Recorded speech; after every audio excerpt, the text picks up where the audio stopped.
குருபியோ நமக. ஜெய்சங்கர், ஹரஹர சங்கர், ஹரசங்கர், ஜெய் ஜெய்சங்கர்.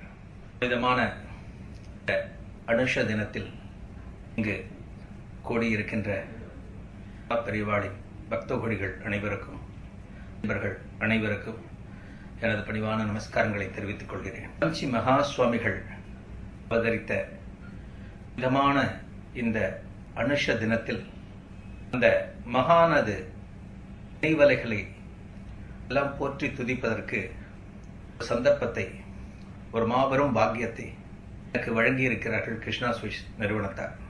இந்த அனுஷம் தினம் சிறப்பாக நடப்பதற்கு உறுதுணையாக இருந்து வரும் கிருஷ்ணா ஸ்வீட்ஸ் நிறுவனத்தின் அதிபர் ஸ்ரீ முரளி அவர்களுக்கும், ஸ்ரீ கிருஷ்ணகண சபாவின் பொதுச் செயலாளர் திரு பிரபுசார் அவர்களுக்கும் எனது உளமார்ந்த நன்றிகளை தெரிவித்துக் கொள்கிறேன்.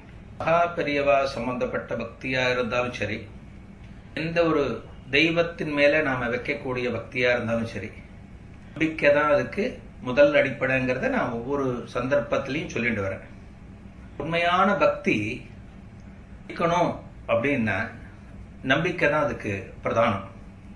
நம்பிக்கை இல்லாமல் செய்யக்கூடிய எந்த ஒரு செயலுமே, சாதாரணமா நம்ம வீட்டில் செய்யக்கூடிய செயல்களுமே ஜெயிக்கிறது கிடையாது. மாத்திலே பார்ப்போம், பசங்கள்லாம் நல்லா படிக்கணும், நிறைய மார்க் வாங்கணும் அப்படின்னா அந்த குழந்தைகளுக்கு ஒரு நம்பிக்கை தான் நம்ம கொடுப்போம். உன்னால முடியும், உன்னால வாங்க முடியும், உன்னால அதிக மதிப்பெண் வாங்க முடியும், நம்ம ஒரு நம்பிக்கை கொடுப்போம். அந்த நம்பிக்கை தான் அந்த குழந்தைகளுக்கு பெரிய டானிக். இப்பெல்லாம் அப்புறம்தான் அந்த நம்பிக்கை கிட்டத்தட்ட ஒரு 50% அந்த குழந்தையோட மனசுக்குள்ள உட்காரும். மிச்ச 50% அந்த நம்பிக்கையை பூர்த்தி பண்றதுக்காக படிக்கணும் படிக்கணும் அப்படிங்கிற ஒரு என்ன சொல்றது, ஒரு வெறி அந்த குழந்தையோட மனசுக்குள்ள வரும். நம்பிக்கை மட்டும் இருந்தாலே போறோம், எதுவுமே ஒரு நமக்கு தைரியம் தானா வந்துடும். நம்பிக்கை இருந்தா போறோம், தைரியம் தானா வந்துடும். பயம்ங்கிறது சுத்தமா இருக்கவே இருக்காது. பயமும் நம்மளை விட்டு போயிடும். பெரியவாளை கண்ணை மூடிட்டு நீங்க நம்பினேன்னா தைரியங்கிறது தானா உங்களுக்கு வந்துடும். உண்மையான பக்தி, அந்த ஸ்மரணை நம்ம மனசுக்குள்ள இருந்ததுன்னா தைரியம் மட்டும் தானா வந்துடும்.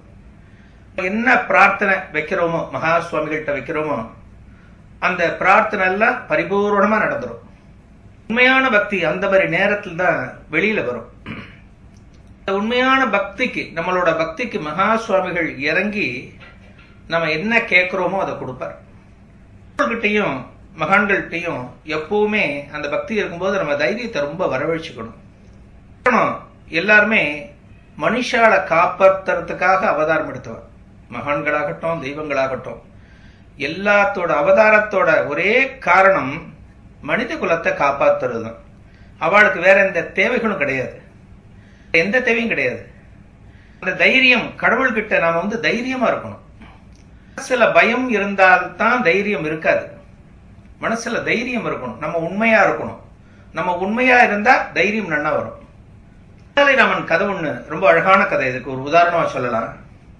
தெனாலிராமன் இருந்த காலத்துல ஆந்திராவில மழையே பெய்யல. ஒரு காலகட்டத்துல என்னாச்சுன்னா, மழை பெய்யல அப்படிங்கறதுனால ஏரி குளம் குட்டை எல்லாமே வறண்டு போச்சு. விவசாயமும் சுத்தமா கிடையாது. நீர்நிலைகள் எங்கெங்க இருக்கோ அங்கெல்லாம் தண்ணிக்கான ஆதாரங்கள் ரொம்ப குறைஞ்சு போச்சு. பஞ்சம், பட்டினி, இந்த மாதிரி எல்லாமே தலைவிரிச்சு ஆடித்து தெனாலிராமன் இருந்த காலத்துல. அப்ப இந்த கிராமத்துக்கு ஒரு சாமியார் ஒருத்தர் வந்தார். எங்கேயோ போயிட்டு இருக்கிறவர் அந்த கிராமத்து வழியா வர, எந்த கிராமத்துல தண்ணி பஞ்சம் இருக்கோ அந்த கிராமத்து வழியா அந்த துறவி, அந்த சாமியார் போற. மக்கள் எல்லாம் சொல்ற, எங்க கிராமத்துல தண்ணியே இல்ல சாமி. சாமியார நம்பர்வா நிறைய பேர் இருக்கா இல்லையா, அது மாதிரி அந்த கிராமத்துல இருக்கிறவங்களும் அந்த சாமியாரை நம்பினான்.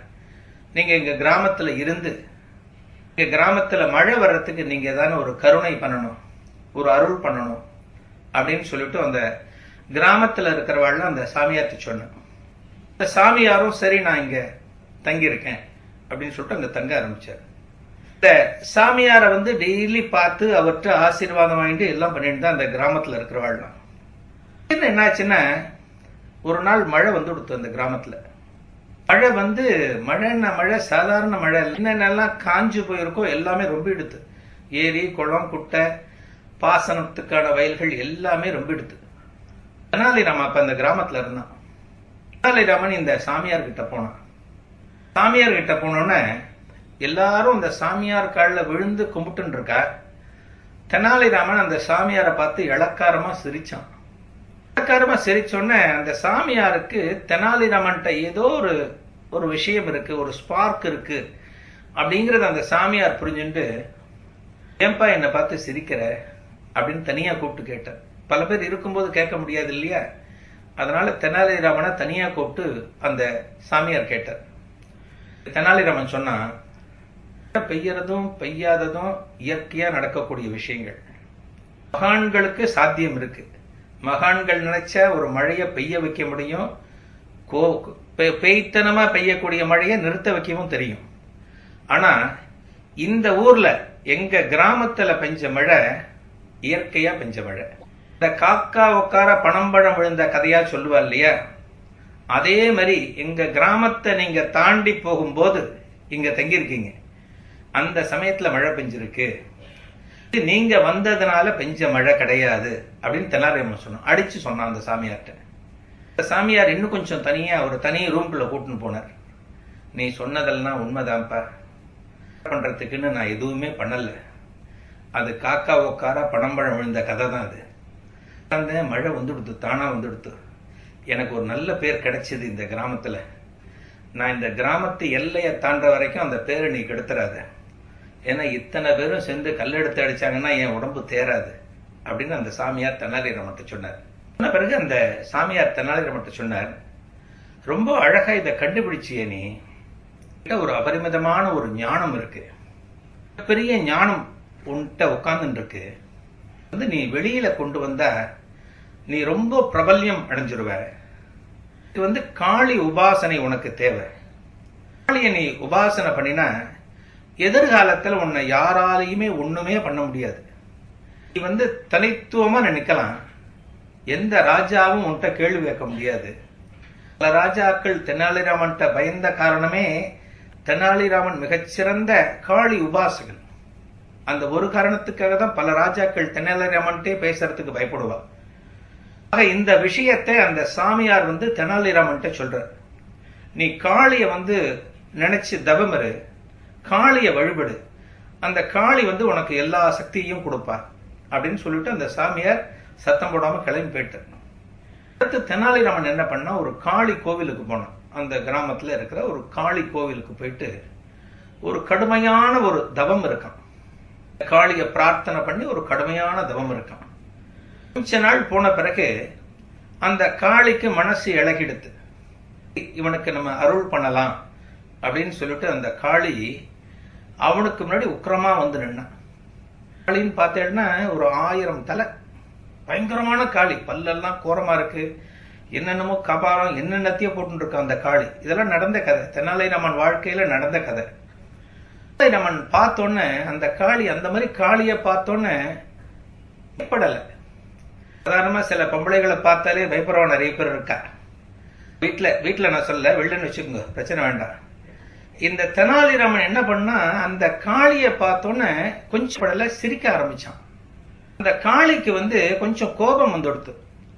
இவ்வளவு உக்கிரமா இருக்கும், கபாலங்கள்லாம் மாலையா போட்டு இருக்கும், நம்மளை பார்த்து பயப்படாம இவன் சிரிக்கிறானே அப்படின்னு சொல்லிட்டு, நீ என்ன பார்த்து சிரிக்கிற அப்படின்னு தெனாலிராமனை பார்த்து அந்த காளி கேட்டாலாம்.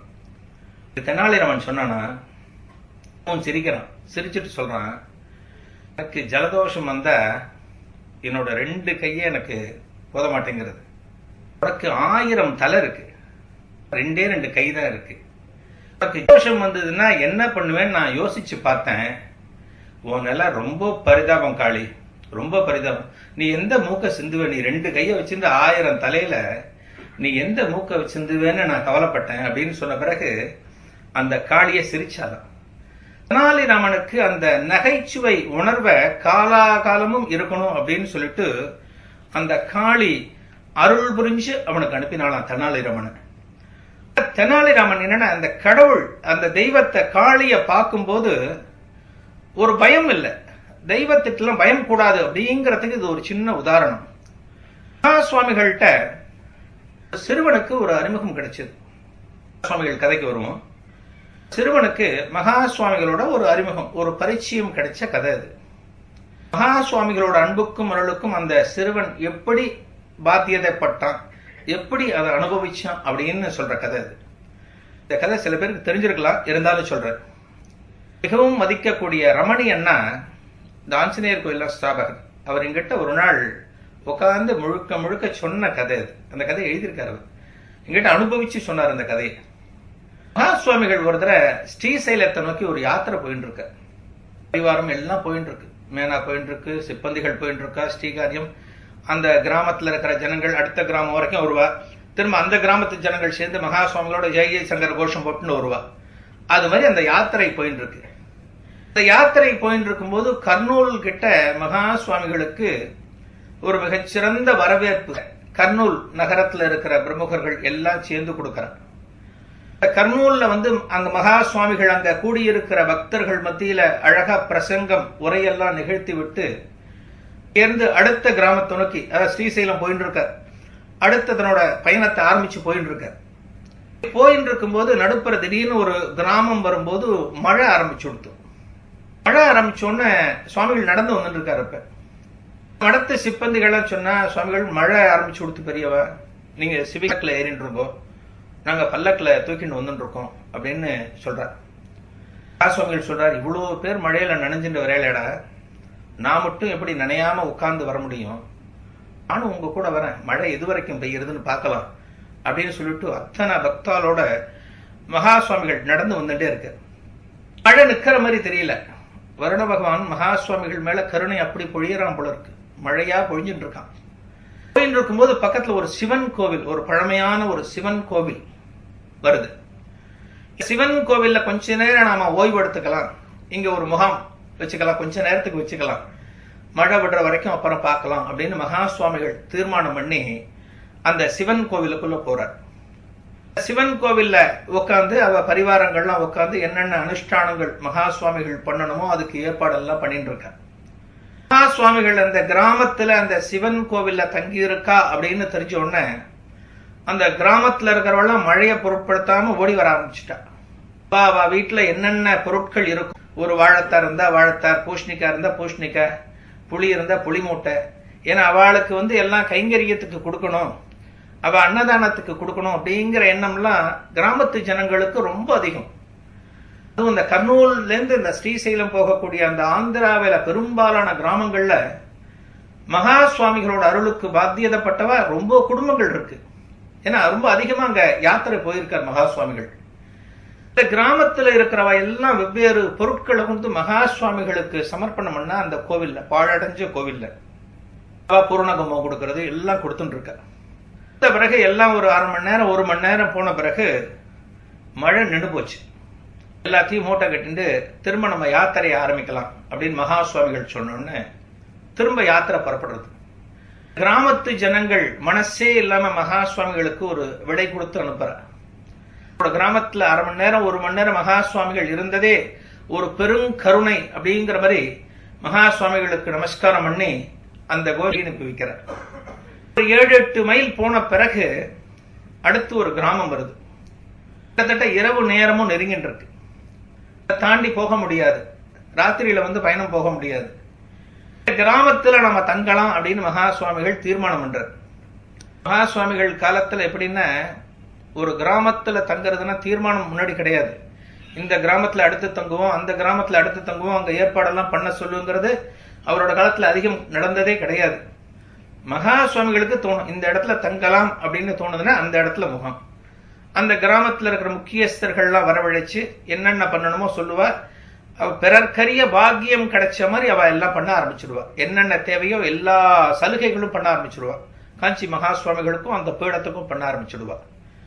அதே மாதிரி இந்த கிராமத்துல மகா சுவாமிகள் தங்கணும் அப்படின்னு முடிவான பிறகு அந்த கிராமத்து ஜனங்கள்லாம் ஓடி வந்துட்டா. ஒரு சுவாமியார் வந்திருக்கார், காஞ்சிபுரத்துல இருந்து வந்திருக்கார், நம்ம கிராமத்துல தங்க போறார், இன்னைக்கு ராத்திரி தங்க போறார் அப்படின்னு சொல்லிட்டு எல்லாரும் வந்தோடனே அந்த ஜமீன்தாருக்கும் தகவல் போய் அந்த ஜமீன்தாரும் இங்க வர ஆரம்பிச்சுட்டார். எல்லாருமே இங்க வந்துட்டார். பெரியவாளுக்கு அந்த அட்மாஸ்பியர், அந்த சூழ்நிலையை பார்த்த பிறகு அங்க இருக்கக்கூடிய வெள்ளந்தியான அந்த முகங்கள், முகத்துல எந்த விதமான ஒரு கவலைகளோ ஒரு சந்தேகமோ எதுவுமே இல்லாத அப்பொழுக்கில்லாத அந்த கிராமத்து முகங்களை பார்த்த உடனே மகா சுவாமிகளுக்கு அந்த இடத்துல 21 நாள் தங்கணும் அப்படின்னு பிரகடனம் பண்ணிட்டாருங்க. 21 நாள் இந்த கிராமத்துல தங்க போறோம் அப்படின்னு பிரகடனம் பண்ணிட்டார். அந்த ஜமீன்தாருக்கெல்லாம் ரொம்ப சந்தோஷம். உடனே என்ன பண்ணார், ஒரு ஷெட் மகா சுவாமிகள் தங்கறதுக்கு அவ மேனேஜர் ஸ்ரீகாரியத்தெல்லாம் பார்த்து கன்சல்ட் பண்ணிட்டு இந்த இடத்துல போடலாமா இவ்வளவு அடியில போடலாமா அப்படின்னு சொல்லிட்டு ஒரு முகாமுக்கு ஒரு ஷெட்டு போடுறார். பக்கத்திலே கிணறு இருக்கு, மகா சுவாமிகள் புனித நீராடுவதற்கு ஒரு கிணறு இருக்கு. பூஜையெல்லாம் எங்க பண்ணணும் எல்லாத்துக்கும் ஏற்பாடு பண்றார். எல்லாத்துக்கும் ஏற்பாடு பண்ண பிறகு அடுத்த நாள் பொழுது விடிஞ்சு கொடுத்து மகா சுவாமிகள் பக்கத்துல இருக்கிற அந்த ஊருக்கு அந்த கிராமத்துல கிணத்துல வேண்டாம் அந்த குளத்துல ஸ்நானம் பண்ணுவோம். அந்த குளத்துல ஸ்நானம் பண்ணிட்டு அந்த சந்திரமௌலீஸ்வரர் பூஜை பண்றதுக்காக கார்த்தால வர எல்லாரும் சந்தோஷமா இருக்காளே தவிர அந்த மடத்தோட மேனேஜருக்கு மட்டும் ஒரு கவலை. என்ன கவலை அப்படின்னா, சந்திரமௌலீஸ்வரர் பூஜைக்கு வில்வ இலை வேணும் மகா சுவாமிகளுக்கு. வில்வ இலை அவர் முதல் நாள் ராத்திரியிலேருந்தே, அதாவது மகா சுவாமிகள் 21 நாள் தங்கறதுக்கு திட்டம் போட்டதுல இருந்தே டெய்லி வில்வம் வேணுமே, இந்த வில்வத்தை சேகரிக்கணுமே பல இடங்கள்ல சொல்லி பார்த்தார், பல இடங்கள்ல போய் பார்த்தார். எங்கேயுமே வில்வம் கிடைக்கல. ஒரு சாம்பிளுக்கு ஒரு வில்வ இலையை கூட கொடுத்தார். அந்த கிராமத்து ஜமீன்தார்ட்ட கொடுத்து, உங்க பண்ணை ஆட்கள்கிட்ட கொடுத்து இது மாதிரி இலை இந்த காட்டுல இந்த ஊர்ல எங்க இருக்கோ கொண்டு சொல்லுங்க, டெய்லி ஒரு கூட வில்வம் வேணும் அப்படின்னு சொல்லி அனுப்பிச்சார் அந்த மேனேஜர். எங்கேயோ போய் பார்த்தா, எல்லாரும் போய் பார்த்தா, ஆனா வில்வ இலை கிடைக்கவே இல்லை. மகா சுவாமிகள் பூஜைக்கு உட்கார்றார். சந்திரமௌலீஸ்வரர் பூஜை நடக்க போறது. அவர் பூஜைக்கு உட்கார்ந்தார்னா பூஜைக்கு தேவையான எல்லா பொருட்களும் அங்க இருக்கணும். வில்வம்ங்கிறது அவ்வளவு விசேஷம். பூஜையில வில்வத்துக்கு இருக்கக்கூடிய ஒரு மகிமை வேற எந்த தலத்துக்கும் இல்லை அப்படின்னு சொல்லுவா. வில்வ இலையோட பின்பக்கத்துல மகாலட்சுமியோட வாசம் இருக்கு அப்படின்னு சொல்லுவா. மகாலட்சுமி அந்த வில்வ இலையில இருப்பா. ஒரே ஒரு வில்வ இலைய நீங்க சிவனுக்கு அந்த சிவநாமத்தை சொல்லிட்டு நீங்க ஆத்துல இருந்தாலும் சரி எங்க இருந்தாலும் சரி ஒரு வில்வ இலைய அந்த சிவனுக்கு பண்ணா 3 ஜென்மால நீங்க பண்ண பாவம் போடுமா, புராணத்துல சொல்லியிருக்கு. ஒரு கோடி பெண்களுக்கு நீங்க கல்யாணம் பண்ணி வச்ச புண்ணியம் கிடைக்குமா, கிராமம் வச்சு ஆத்துல நீங்க வழிபட்ட புண்ணியம் கிடைக்குமா, அஸ்வமேத யாகம் பண்ண பலன் கிடைக்குமா. அஸ்வமேத யாகம்ல அந்த காலத்துல மன்னர்கள் பண்ணது. இன்னைக்கு சாதாரண ஒரு கணபதி பூஜை பண்ணாலே 25,000 ரூபாய் ஆறுது. இன்னைக்கு பூஜை எல்லாம் ரொம்ப கஷ்டம். இன்னைக்கு இந்த நிலையில ஒரு வில்வத்தை சாதாரணமா சிவனுக்கு போட்டா அஸ்வமேத யாகம் பண்ண பலன் கிடைக்கிறதுன்றது எவ்வளவு பெரிய விஷயம். அதே போல கோடிக்கணக்கான யாகங்களை பண்ண பலன் கிடைக்குமா. காசி சேத்திரத்துல இந்த கால பைரவரை தரிசனம் பண்ண பலன் கிடைக்குமா. உமா மகேஸ்வரர் அதாவது பார்வதி பரமசிவனை சகல தேவர்களோட சேர்ந்து வழிபடக்கூடிய ஒரு புண்ணியம் கிடைக்குமா. இதெல்லாம் ஒரே ஒரு வில்வ இலைய சிவனுக்கு நீங்க அர்ப்பணம் பண்ணீங்கன்னா கிடைக்கக்கூடிய பலன்கள் இது. அதனாலதான் அந்த எந்த கோவில்லையும் அந்த சிவராத்திரி காலமாகட்டும் சாதாரண பூஜை நாளாகட்டும் சிவனுக்கு வெறும் வில்வ இலைய போட்டாலே போடும். அது மிகப்பெரிய பேரு. வில்வ இலைய சிவனுக்கு சமர்ப்பணம் பண்ணி வழிபடுறதுங்கிறது. வில்வத்துக்கு நிறைய மருத்துவ குணங்களும் இருக்கு. வில்வம் சாதாரணமா பூஜைக்கு தகுந்த இலை மட்டும் கிடையாது, மருத்துவ குணம் நிறைய இருக்கு. அந்த வில்வ இலையை கொடுத்து பல பேருக்கு பல வியாதிகளை மகா சுவாமிகள் குணமாக்கி இருக்க. இருக்கிற வீட்டுல கூட வில்வ மரம் வளர்க்கலாம் அப்படின்னு சாஸ்திரம் சொல்றது. இன்னைக்கு சில அறிஞர்கள சொல்ற, சில பண்டிதர்கள சொல்ற, வில்வ மரம் ஆத்துல வளர்க்கலாமா கூடாதா அப்படிங்கிற டிஸ்பியூட் எல்லாம் உண்டு. ஆனா வளர்க்கலாம். சில ஸ்காலர் சொல்ற வில்வ மரம் வளர்க்கலாம்னு. இந்த வில்வ மரத்தை முறைப்படி நம்ம வில்வ மரத்தை ஆத்துல வில்வ மரம் வச்சு அந்த மரத்தை சுத்தி வந்தாலே எந்த விதமான நோய்கள் நமக்கு கிடையாது, எந்த விதமான பாவங்களும் நமக்கு அண்டாது அப்படின்னு சொல்லுவார். ஆமண புராணம் அப்படிங்கிற ஊர்ல மகாலட்சுமியோட திருக்கரத்திலிருந்து வில்வம் வந்ததா ஒரு ஐதீகம், ஒரு பாயிண்ட் சொல்லுவாது. சோ வில்வத்துக்கு ஒரு மாற்று இதுவே கிடையாது. அந்த வில்வ இலைய வச்சுதான் மகா சுவாமிகள் சந்திரமௌலீஸ்வரர் பூஜை பண்ணுவார். அன்னைக்கு அங்க உட்கார்ந்து எல்லாம் பூஜைக்கு எல்லாமே ரெடியா இருக்கு. பால் தீர்த்தம் எல்லாமே ரெடியா இருக்கு, எல்லா திரவியங்களும் ரெடியா இருக்கு. வில்வம் மட்டும் காணல. மகா சுவாமிகள் உட்காந்து ஒரு ரவுண்ட் அப்படியே பார்ப்பார். ஒரு பார்வை கடகடன்னு போகும், என்னென்ன ஐட்டங்கள் இருக்கு. டக்குன்னு கேட்டார் மேனேஜர் கூப்பிட்டு, வில்வம் இல்லையா அப்படின்னு. மேனேஜருக்கு என்ன சொல்லுவார்? மேனேஜர் ஏற்கனவே நேற்று ராத்திரிலேருந்தே கதறின்னு இருக்காரு. அவர் என்ன சொல்றதுன்னு தெரியாம கதறின்னு இருக்காரு. வந்துடும் பெரியவா, ஜமீன்தார்கிட்ட சொல்லியிருக்கோம், ஆட்கள்லாம் அனுப்பிச்சிருக்காரு, சில நேரத்தில் வந்துடும், வில்வம் வந்துடும் அப்படின்னு சொன்னோன்னே வில்வம் இல்லாம பூஜையை ஆரம்பிக்க வேண்டாம்னு சொல்லிட்டு மகா சுவாமிகள் எந்திரிச்சிட்டார். அந்த இடத்துல இருந்து எந்திரிச்சு அந்த அந்த கொட்டகைக்கு பின்னால ஒரு மாட்டு தொழுவத்துல ஒரு கல் பாறை ஒண்ணு இருக்கு. அந்த பாறையில பேர் உட்காந்துட்டு தியானத்துல உட்கார ஆரம்பிச்சிட்டா மகா சுவாமிகள். இது 10:30 மணி. ஒரு மணி நேரம் ஓடுறது. 11:30 மணி ஆயிடுது. வில்வம் வரவே இல்லை. யாரும் வாசலை பாக்குறா, யாரும் வருவாளா? இது என்ன பால் தயிர் மாதிரி ரோட்ல விற்கக்கூடிய வியாபாரமா? வில்வம் வாங்கலையோன்னு கேட்கறது. எல்லாம் பாக்குறா, எங்கெங்கயோ பாக்குறா. போன ஆசாமிங்க காணும். பாதி பேர் போனவா வில்வம் எங்கேயும் இல்ல, வில்வம் எங்க இருக்குன்னு தெரியல அப்படின்னு சொல்லிட்டு ஜமீன்தார் ஆட்களே வந்து சொல்லிட்டு இருக்காரு. 11:30 மணி ஆயிடுது. சந்திரமௌலீஸ்வரர் பூஜைக்கு இன்னைக்கு நடக்குமா நடக்காதுன்னே சந்தேகமா இருக்கே அப்படின்னு அந்த மேனேஜருக்கு ஒரு பயம் வந்து கொடுத்து. பூஜை நடக்கலன்னா பெரியவா பிக்ஷையும் எடுத்துக்க மாட்டா. 21 நாள் இந்த இடத்துல தங்கறதா வர சொல்லிட்டா. இப்ப 21 நாள் பூஜை நடக்காம 21 நாள் பிக்ஷை எடுக்காம இருந்தா என்னத்துக்காரது? ஏன் இந்த மோசமான நிலை நமக்கு வந்து கொடுத்தோம்னு அந்த மேனேஜர் கவலைப்பட ஆரம்பிச்சுட்டார். தியானம் பண்ணவும் ஆரம்பிச்சுட்டார். அவர் என்ன பண்ணுவார்? மகா சுவாமிகள் நினைச்சுதான் தியானம் பண்ணுவார். எப்படியான வில்வத்தை இங்க கொண்டு சேர்க்கணும் பெரியவான்னு மனசுக்குள்ள அந்த மேனேஜர் தியானம் பண்ணார். மகா சுவாமிகள் உட்கார்ந்து தியானம் பண்ணிட்டு இருக்கார் இல்லையா, அந்த மாட்டு தொழுவத்துல ஒரு பாறையின் மேல உட்கார்ந்து தியானம் பண்றார் இல்லையா, திடீர்னு கண்ணை திறக்கிறார். ஒரு பையன் வில்வ கூடையத்துக்குன்னு வரான். வந்துட்டாடா அப்படிங்கிறார். வந்துடுத்து பெரியவா, சின்ன பையன், ஒரு 12-13 வயசு இருக்கும். வில்வம் வந்து கொடுத்து பெரியவாங்கிறான். சேர்ந்து வில்வம் திரிதலம்னு சொல்லுவார். அந்த வில்வத்தை கொண்டு மகா பெரியவா எங்க சந்திரமௌலீஸ்வரர் பூஜை பண்றாளோ அந்த இடத்துல வந்து இறக்கி வச்சார். சுவாமிகளுக்கு அந்த வில்வத்தை பார்த்தோன்னு ரொம்ப ஆர்வம். அதாவது அந்த வில்வத்தை பறிக்கிறதுல சில முறைகள்லாம் இருக்கு. ரொம்ப டீப்பா நம்ம போனா தெரியும், நம்ம அதுக்குள்ள போக வேண்டாம். அந்த அந்த முனை வந்து கொஞ்சமும் அலுங்காம அதை பிக்கணும். அந்த வில்வம் பறிக்கிறது, பூவை பறிக்கும் போது எப்படி கேரட் பண்றோமோ வில்வம் பறிக்கிறதுக்கு சில முறைகள் இருக்கு. மகா சுவாமிகள் அந்த முறையெல்லாம் தெரிஞ்ச யாரோ ஒருத்தர் இந்த வில்வக்காலே அந்த கொஞ்சம் கூட பின்னமாகாம, ஒரு இலை கொஞ்சம் கூட பின்னமாகாம எல்லாமே இருக்கே அப்படின்னு ரொம்ப ஆச்சரியப்பட்டு அன்னைக்கு பூஜையை ஆரம்பிச்சார். சந்திரமௌலீஸ்வரர் பூஜை ஆரம்பிச்சார். நடந்து முடிஞ்சது. யாருக்கும் பிரசாதம் கொடுத்தார். பிரசாதம் கொடுத்த போது அந்த மேனேஜர் கூப்பிட்டு மகா சுவாமிகள் சொல்றார், இந்த வில்வத்தை யார் கொண்டு வந்தா? இடத்துக்கு யாரோ கொண்டு இல்ல, இந்த கொண்டு வந்த பையன் நம்ம மடத்தோட பையன். அவங்கிட்ட யாரோ கொடுத்துருக்கா, கொடுத்தா தான் அந்த பையன் கொண்டு வர முடியும். அவங்கிட்ட அந்த கூடையை கொடுத்தது யாரு? அவளை கூட்டிட்டு வா, அவளுக்கு நான் பிரசாதம் கொடுக்கணும் அப்படின்னு மகா சுவாமிகள் சொன்னார். மேனேஜர் உடனே சொன்னார், பெரியவா இது யாரும் கொண்டு வந்து கொடுக்கல, பையன் உங்களுக்கு கொண்டு வந்தனே கூடையில வச்சுட்டு அவன் வாசல்ல நின்று வில்வம் எங்கேயான வருதான்னு பார்த்துட்டு இருந்தான். பேச்சு அந்த நம்ம முகாமோட வாசல்ல பார்க்கும்போது ஒரு திண்ணைய ஒட்டி ஒரு மறைவான ஒரு இடம் இருந்தது. அந்த இடத்த யார் கண்ணிலையும் படாது. அந்த இடம், அந்த இடத்துல இந்த கூடை மறைச்ச மாதிரி இருந்தது. பேச்சியா நம்ம பையன் பார்த்துட்டு, நம்ம சிஷ்யன் பார்த்துட்டு அந்த கூடைய தலைமையில வச்சுட்டு தூக்கிட்டு வந்திருக்கான்.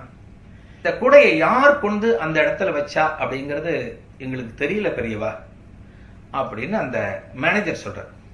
சுவாமிகள் சிரிச்சுட்டே சொல்றார், ஒருவேளை சந்திரமௌலீஸ்வரரே கொடுத்து வச்சுட்டாரோ அந்த மறைவான இடத்துல, ஒரு கிண்டல சொல்றார், அவரே கொடுத்து வச்சுட்டாரோ அவருக்கு தேவை அப்படிங்கிறதுனால அப்படின்னு சொல்லிட்டு இருக்கலாம் அப்படின்னு சிரிச்சுட்டே அன்னைக்கு ஃபுல்லா பொழுது ரொம்ப நன்னா போச்சா. அதுக்கடுத்து என்னென்ன பூஜைகள், இசை நிகழ்ச்சிகள், பிரவச்சனம் நிறைய போகும். மகா சுவாமிகள்லாம் அனுகிரக பாஷணம் சாயந்தரம் பேசுவா, எல்லாமே ரொம்ப நன்னா போச்சு. ராத்திரி வந்து கொடுத்து அந்த மேனேஜருக்கு திரும்ப வயிற்றுல புளிய கரைக்க ஆரம்பிச்சிருது. ஏன்னா அடுத்த நாள் பொழுது விடிஞ்சா அடுத்த நாள் வில்வம் வேணுமே. சொன்னா கொண்டு வச்சவன் யாருன்னு தெரியல.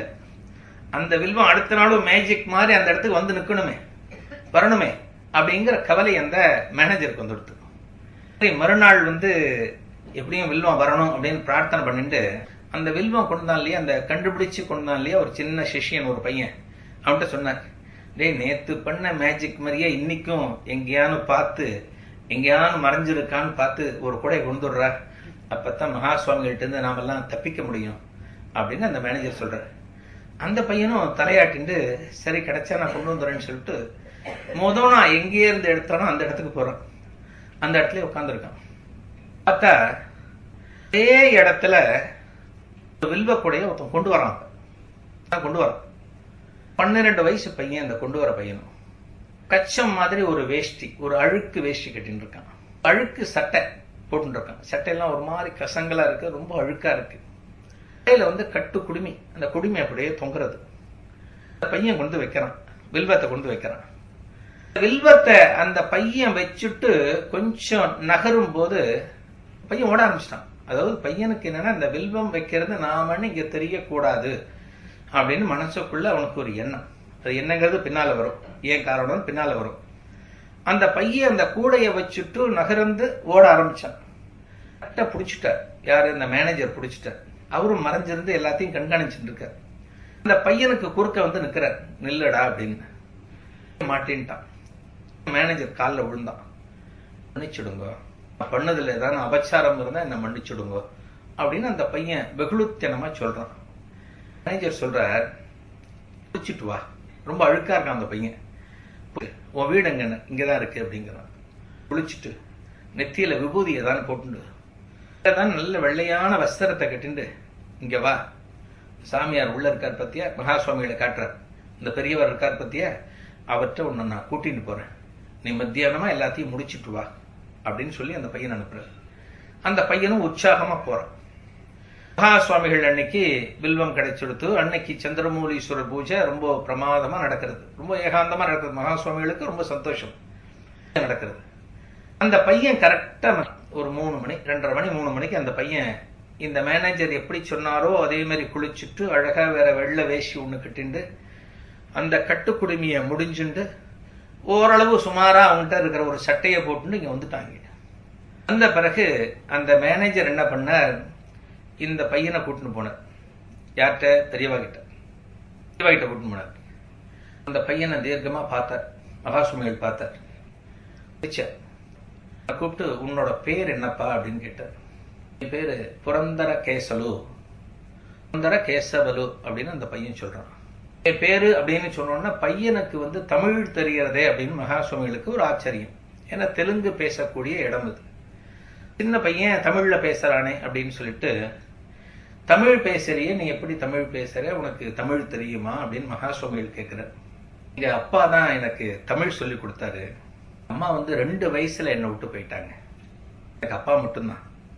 எங்களுக்கு சொந்த ஊர் மதுரை பக்கம் உசிலம்பட்டி அப்படிங்கிற இடம் எங்களுக்கு சொந்த ஊர். இந்த ஊர்ல ஒரு ஜமீன்ல எங்க அப்பா வேலை செஞ்சார். இந்த ஜமீன்ல அவர் மாடு மேய்க்கிற வேலை செஞ்சிருந்தார். கூடவே அவருக்கு ஒத்தாசையா நான் குழந்தையா நான் இருந்தேன். அதுக்கு பிறகு எனக்கு 12 வயசு. இப்ப ஒரு 6 வயசு நான் இருக்கும்போது இந்த ஊருக்கு என்ன எங்க அப்பா கூட்டின்னு வந்துட்டார். அங்க பிழைக்க முடியல, அதனால இந்த ஆந்திராவுக்கு கூட்டின்னு வந்துட்டார். அப்பாவுக்கு பாட்டுன்னா ரொம்ப உசுறு. புரந்தர கேசவலுன்னு பேர் வச்சிருக்காளே, புரந்தரதாசர் மேல எங்க அப்பாவுக்கு ரொம்ப ஈடுபாடு உண்டு. ராஜ சுவாமிகள் மேல ரொம்ப ஈடுபாடு உண்டு. எப்படி ஒரு மாடு மேய்க்கிற ஒருத்தருக்கு இந்த போல ஒரு ஞானம் இருந்ததுன்னு ரொம்ப ஆச்சரியமான விஷயம். யார்கிட்ட எந்த ஞானம் இருக்குன்னு நம்மளால கண்டுபிடிக்கவே முடியாது. ஒருத்தரோட தோற்றத்தை பார்த்து நம்ம இடப்படவே முடியாது. இவனுக்கெல்லாம் என்ன தெரிய போறது நம்ம நினைக்கவே கூடாது. நம்மளை விட மிகச்சிறந்த ஞானியா இருப்பான். ட்ரெயின்ல வரும்போது ஒரு அழுக்கு சட்டை போட்டு அந்த பேண்ட் கண்ணாமலாம் கிழிஞ்சிருந்தது. சாதாரணமான ஒரு பேக் வச்சுட்டு ஃபர்ஸ்ட் கிளாஸ்ல ஒருத்தர் வந்திருந்தார். நான் சீசன் மாம்பழம் வருவேன், ட்ரெயின்ல வருவேன். இந்த ஆளை பார்த்தாலே ஏதோ டிக்கெட்டே வாங்காம ஒருத்தன் தெரியாதனமா இங்க உட்கார்ந்து இருக்காரு போல இருக்கு. டிடிஆர் வந்தா மாட்டிடுவானே, கொஞ்சம் ஞானம் இருக்கிற மாதிரி இருந்தது. ட்ரெஸ் இப்படி இருக்கே தவிர அந்த தோற்றம் ஓரளவு கொஞ்சம் படிச்ச கலை கொஞ்சம் இருந்தது. டிக்கெட்டே இருக்காது போல இருக்கு. எப்படி இவன் மாட்டினா பெனால்ட்டி ஒரு 400 ரூபாய் 500 ரூபாய் ஆயிடுமே அப்படின்னு நான் பதச்சுட்டு இருக்கும்போது பழவந்தாங்கல்ல ஒரு டிடிஆர் ஏறிட்டார். டிக்கெட் செக் பண்ணிட்டு வர்றார். இந்த ஆள் பயப்பட்டானோ இல்லையோ, எனக்கு ரொம்ப பயமாயிடுச்சு. எனக்கு ஐயோ இவன் மாட்டாம இருக்கணுமே பயந்துட்டு இருக்கும்போது அந்த டிடிஆர் அந்த ஆள்கிட்ட போய் டிக்கெட் கேட்கிறார். அவன் ஃபர்ஸ்ட் கிளாஸ் சீசன் எடுத்து காமிச்சான். ஆச்சரியப்பட்டேன். ஏன்னா நம்ம யாரையுமே நம்ம குறைவா மதிப்பிடக்கூடாது.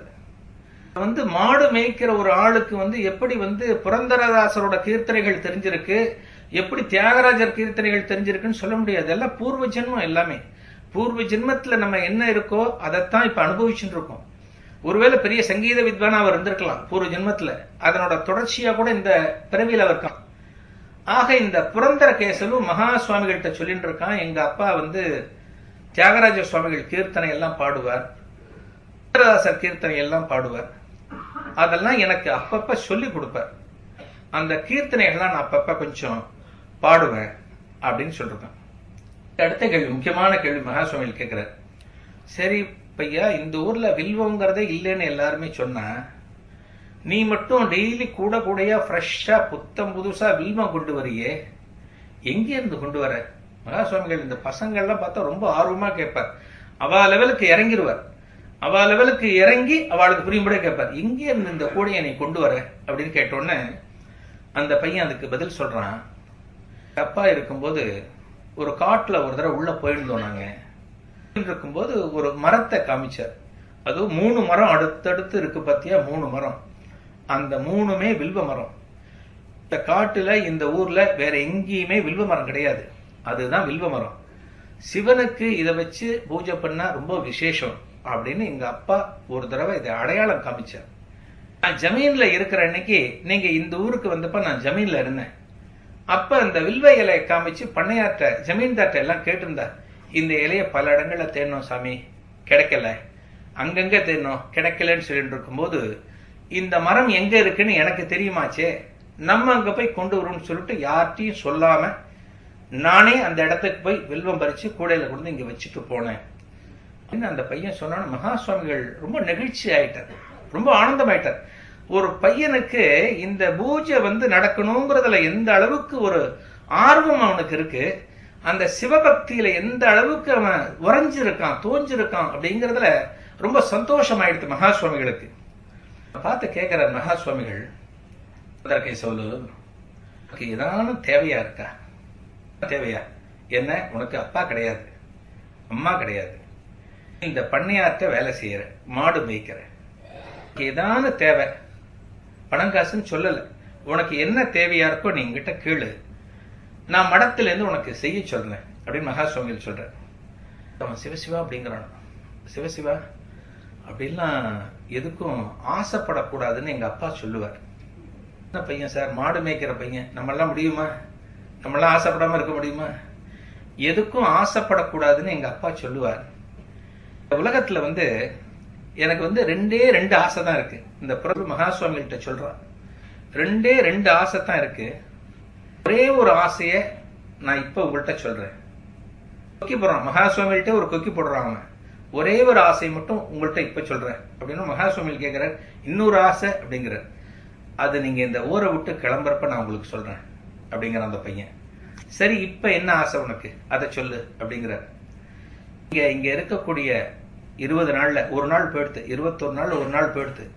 இந்த 20 நாள்லயும் உங்க சந்நிதியில உங்களுக்கு முன்னால உட்கார்ந்து புரந்தரதாசர் கீர்த்தனைகள் நான் பாடணும், தியாகராஜர் கீர்த்தனைகளை நான் பாடணும், எனக்கு தெரிஞ்சதை நான் பாடுவேன், தப்பா இருந்தா நீங்க மன்னிச்சுக்கணும் பெரியவா அப்படின்னு அந்த பையன் சொல்றான். ஆனந்த மகா சுவாமிகளுக்கு, தாராளமா பாடு, நீ தாராளமா பாடு, டெய்லி பாடு அப்படின்னு சொல்லிட்டு அதுக்கான ஏற்பாடுகள்லாம் பண்ண சொல்லி மேனேஜர்கிட்ட சொல்லிட்டேன். வில்வத்துக்கும் அவன் உறுதி கொடுத்துட்டான், டெய்லி நான் வில்வம் கொண்டு வைக்கிறேன் அப்படின்னு உறுதி கொடுத்துட்டான். அதுக்கு பிறகு டெய்லி அடுத்தடுத்த நாள் இன்னைக்கு அந்த புரந்தரகேசவலு அந்த இடத்துக்கு தியாகராஜர் கீர்த்தனை இதெல்லாம் பாடுவான். பாடும்போது என்ன ஆச்சுன்னா, மகா சுவாமிகள் சில நேரத்துல ரொம்ப சந்தோஷப்படுவார், சில நேரத்துல திருத்துவார் அவன்கிட்ட, இந்த வரி இப்படி பாடக்கூடாது, இது இந்த பாவத்துல பாடணும் அப்படின்னு சொல்லிட்டு அந்த பையனுக்கு கத்துக் கொடுப்பார். எல்லாத்தையும் கேட்டுட்டு இருப்பார். மகா சுவாமிகள் டெய்லி அவனுக்கு ஒரு பிரசாதம் கொடுப்பார். பிரசாதம் கொடுத்து ஒரு துளசி மாலை இந்த மாதிரி என்ன பிரசாதமோ அந்த பையனுக்கு ரொம்ப சிறப்பா கவனிச்சு அந்த பையனை அனுப்புவார். அந்த கிராமத்துல அந்த பையன் ஒரு ஹீரோ ஆயிட்டான். மகா சுவாமிகள்கிட்ட இந்த அளவுக்கு ஒரு அபிமானம் இந்த பையனுக்கு இருக்கு. மகா சுவாமிகள் முன்னாடி உட்காந்து பாட்டு பாடுறான். எத்தனை வித்வான்கள் பாடுறதுக்கு அந்த காலத்துல மகா சுவாமிகள்கிட்ட பாடுறதுக்கு, இந்த பையனுக்கு அந்த பாக்கியம் கிடைச்சிருக்குன்னு சொல்லிட்டு எல்லாருக்கும் ரொம்ப அந்த பையனை பார்த்து பெருமைப்பட ஆரம்பிச்சார். நாட்கள் ஓடிட்டு இருக்கு. 21வது நாள் வரப்போறது. 21வது நாள் வந்துடுது. டெய்லி பூஜை எல்லாம் முடிஞ்சுட்டு இருக்கு, பக்காவா போயிட்டு இருக்கு. மகா சுவாமிகள் ஊரை விட்டு கிளம்புவார். பூஜை வீஜை எல்லாம் முடிஞ்சு போச்சு. அன்னைக்கு மத்தியானம் சாப்பாடு எல்லாமே முடிஞ்சு போச்சு, தர்ப்பணம் எல்லாமே முடிஞ்சு போச்சு. இந்த கிராமத்தை விட்டு கிளம்பி அடுத்த இடத்துக்கு முகாம் போகணும். போகும்போது மகா சுவாமிகள் கிளம்பி நிற்கும் போது பார்வை அப்படியே தேடிட்டு இருக்குங்க. ஜனங்கள்லாம் நிற்கிறா, கிராமத்து ஜனங்கள் நிற்கிறா, மடத்து சிப்பந்திகள் நிற்கிறா, எல்லாரும் இருக்கா. அவரோட பார்வை குறிப்பா ஒருத்தனை தேடுறது. யாருன்னா இந்த புரந்தரகேசவலு பையன் எங்க இருக்கான் அப்படின்னு அவரோட பார்வை தேடிட்டு இருக்கு. இந்த பையன் ஒரு தூணுக்கு ஓரமா மறைஞ்சுண்டு நிற்கிறான், கொஞ்சம் வெக்கப்பட்டு. மகா சுவாமிகள் கிளம்புறாரேங்கிற ஒரு ஏக்கம் மனசுக்குள்ள இருக்கு. ஏன்னா இத்தனை நாளா நம்ம கூட இருந்த ஒரு சன்னியாசி, நமக்கெல்லாம் பல விஷயங்களை சொல்லிக் கொடுத்த ஒரு சன்னியாசி இந்த கிராமத்தை விட்டு இன்னைக்கு கிளம்புறாரே அப்படின்னு ஒரு ஏக்கம் அவனுக்குள்ள இருக்கு. இவ்வளவு பேர் இருக்கும்போது நம்ம மகா சுவாமிகள் போய் முன்னாடி நிக்கிறதுக்கு அவனுக்கு ஒரு சின்ன ஒரு சங்கடம் இருக்கு. அவனுக்கு ஒரு பயம்னு சொல்ல முடியாது, ஒரு வெக்கம் அவனுக்கு. அந்த இடத்துல நின்று இருக்கான். மகா சுவாமிகள் அவனை கை காமிச்சு கூப்பிடுறாரு, புரந்தரகேசவலு இங்க வா அப்படின்னு கூப்பிடுறாரு.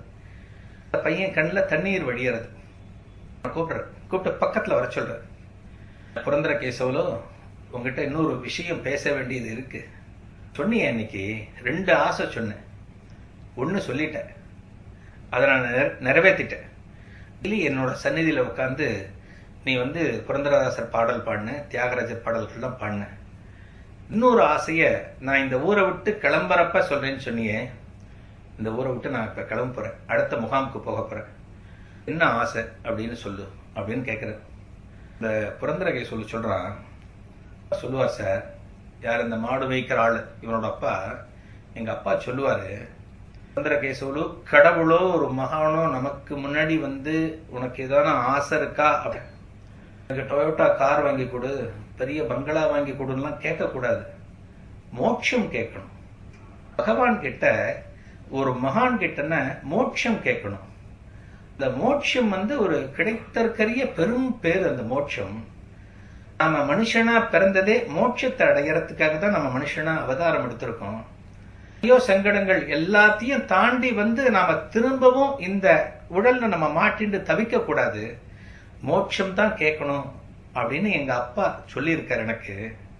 ஆக நான் செத்து போனா எனக்கு மோட்சம் கிடைக்கணும் அப்படின்னு அந்த 12 வயசு பையன் மகா சுவாமிகள்கிட்ட கேட்கிறான். சுவாமிகளே அதிர்ந்து போயிட்டார். மிகப்பெரிய ஞானி மகான், மிகப்பெரிய மகான் மகா சுவாமிகள். ஒரு சின்ன பையன் ஒரு தெளிவா இந்த அளவுக்கு யாரோ டயலாக் எழுதி கொடுத்து பேசுற மாதிரி அந்த பையன் பேசுறான், அழகா பேசுறான். மோட்சம் தான் கேட்கணும்னு எங்க அப்பா சொல்லியிருக்கார் சாமி, நீங்க ஊருக்கு கிளம்புற அன்னைக்கு தான் இதை கேட்கணும் அப்படின்னு நான் என் மனசுல தீர்மானம் பண்ணியிருந்தேன். இன்னைக்கு உங்கள்கிட்ட நான் கேட்கிறேன், நான் செத்து போனா எனக்கு மோட்சம் கிடைக்கணும் அப்படின்னு சொல்றான்.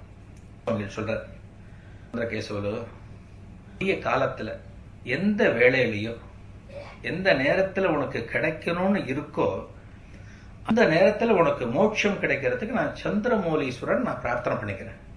ஏன்னா அந்த ஈஸ்வரனுக்கு நீ டெய்லி வில்வம் வாங்கி சமர்ப்பிச்சிருக்க. அந்த உன்னோட ஆத்மார்த்தமான பூஜையில உன்னோட பங்கு நிறைய இருந்திருக்கு. உனக்கு எந்த நேரத்துல மோட்சம் கொடுக்கணுமோ அந்த நேரத்துல உனக்கு கிடைக்கிறதுக்கு நான் அருள் பண்றேன் அப்படின்னு மகா சுவாமிகள் சொல்றார்.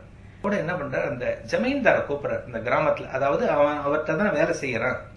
அந்த ஜமீன்தாரை கூப்பிட்டு அவர்கிட்ட சொல்றார், இந்த பையனை பத்தின தகவல்கள் எல்லாத்துக்கும் ஒரு காப்பி காஞ்சி ஸ்ரீமடத்துக்கு அனுப்பிச்சுடுங்க, அதோட ரெக்கார்ட்ல இருக்கட்டும்.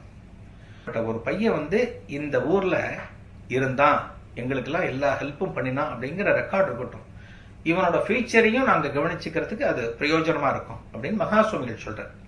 ஜமீன்தாரும் சரி அனுப்பிச்சு அப்படிங்கிற புரிஞ்சு போச்சு. மகா சுவாமிகள் கிளம்பிடுறார், அந்த கிராமத்துல இருந்து கிளம்பிடுறார். அடுத்த யாத்திரை, அப்படியே ஸ்ரீசைலம் யாத்திரை போயிட்டு இருக்கு. யாத்திரையும் முடிஞ்சு போச்சு. இப்போ வருஷம் ஆச்சு. பிறகு காஞ்சி மடத்துல மகா சுவாமிகள் இருக்கார். மடத்துல மகா சுவாமிகள் இருக்கும் போது மதியானம் 2 மணி. இன்னைக்கு நிறைய பக்தர்கள்லாம் தரிசனம் பண்ணிட்டு இருக்கா, போயின்னு இருக்கா, வந்துட்டு இருக்கா. மத்தியானம் 2 மணி மகா சுவாமிகள் திடீர்னு எழுந்தார். தன்னோட யதாஸ்தானத்திலிருந்து திடீர்னு எழுந்தார். விறுவிறுன்னு நடக்க ஆரம்பிச்சார். இந்த கைங்கரியம் என்ற சிப்பந்திகளுக்கெல்லாம் ரொம்ப குழப்பம். சுவாமிகள் திடீர்னு எந்திரிச்சு போனா அவரோட ரூம்குள்ள போவார், அப்புறம் வருவார். ஆனா வேற எங்கேயும் நடக்கிறாரே, எங்க போறாருன்னு தெரியல. சோ எல்லாரும் பின்னாடி நடக்க ஆரம்பிச்சார். போன காமாட்சி அம்மன் கோவில்ல இந்த புஷ்கரணிக்கு போற நல்ல கொளுத்தர் வெயில், அது கேட்டெல்லாம் சுடுறது. அந்த நிக்கிற சிப்பந்திகள்லாம் ஓரமா எங்க நிழல் கொஞ்சமா தெரியறதோ அந்த இடத்துக்கு ஓடுற. ஆனா மகா சுவாமிகள் அந்த படியில நின்றுட்டு முன்னிட்டு மேல கரைக்கு வர அந்த படியில உட்கார்ற. எங்க கொதிக்கிற படி, வெயில்ல கொதிச்சுட்டு இருக்கு. அந்த படியில ஒத்த வஸ்திரம், ஈர வஸ்திரம், உட்காந்து ஜெபம் பண்ற. ஒரு அரை மணி நேரம் 3/4 மணி நேரம் போறது ஜெபம். இறங்குறார் புஷ்கரணியில, ஒரு ஸ்நானம் பண்றார். ரொம்ப மேல வர்றார், அதே 3/4 மணி நேரம் ஜெபம் பண்றார். 6 தடவை இப்படி பண்ணார். 6 தடவை. மத்தியானம் 2-2:30 மணிக்கு இந்த இடத்துக்கு மகா சுவாமிகள் வந்தார்.